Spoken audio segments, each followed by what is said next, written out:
ನಾನಿವತ್ತು ರಾಯರ ಮಠಕ್ಕೆ ಹೋಗ್ತಾ ಇದ್ದೀನಿ. ಪೂಜ್ಯಾಯ ರಾಘವೇಂದ್ರಾಯ ಸತ್ಯಧರ್ಮರತಾಯ ಚ ಭಜತಾಂ ಕಲ್ಪವೃಕ್ಷಾಯ ನಮತಾಂ ಕಾಮಧೇನುವೇ.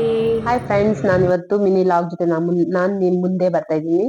Hi hello, welcome back to my channel. ಎಲ್ಲರೂ ಹೇಗಿದ್ದೀರಾ? ಐ ಹೋಪ್ ಎಲ್ಲರೂ ಚೆನ್ನಾಗಿದ್ದೀರಾ ಅಂತ ಭಾವಿಸ್ತೀನಿ. ನಾನು ಚೆನ್ನಾಗಿದ್ದೀನಿ. ನಾನಿವತ್ತು ಗುರುನೆ ಎಲ್ಲ ನೀಟಾಗಿ ಕ್ಲೀನ್ ಮಾಡಿ ರಾಯರ ಪೂಜೆ ಮಾಡ್ಕೊಂಡ್ಬಿಟ್ಟು ನಾನು ಮತ್ತೆ ಚಿಂತಾಮಣಿಯಲ್ಲಿರುವಂತಹ ರಾಯರ ಮಠಕ್ಕೆ ಹೋಗ್ಬೇಕಾಗಿ ಅಂತ ಮನ್ಸ್ ಮಾಡ್ಕೊಂಡೆ. ಹಾಗಾಗಿ ನಾನು ಮನೆಯಲ್ಲೆಲ್ಲ ಪೂಜೆ ಮಾಡ್ಬಿಟ್ಟು ರಾಯರ ಮಠಕ್ಕೆ ಹೋಗ್ತಾ ಇದ್ದೀನಿ. ನೋಡೋಣ ಬನ್ನಿ ರಾಯರ ಮಠದಲ್ಲಿ ಯಾವ ತರ ಎಲ್ಲಾ ಪೂಜೆಗಳು ನಡೀತು ಅನ್ನೋದನ್ನ ನೋಡಿ. ನಾನ್ ರಾಯರ ಮಠಕ್ಕೆ ಬಂದೇ ಬಿಟ್ಟೆ. ರಾಯರ ದರ್ಶನ ಪಡ್ಕೊಂಡ್ಬಿಟ್ಟು ಸ್ವಲ್ಪ ಹೊತ್ತು ಅಲ್ಲಿ ವಿಶ್ರಾಂತಿ ಪಡಿಬೇಕು ಅನ್ಕೊಂಡೆ. ಆದರೆ ತುಂಬಾ ಏನು ವಿಧವಾದ ಪೂಜೆ ನಡೆದಿತ್ತು.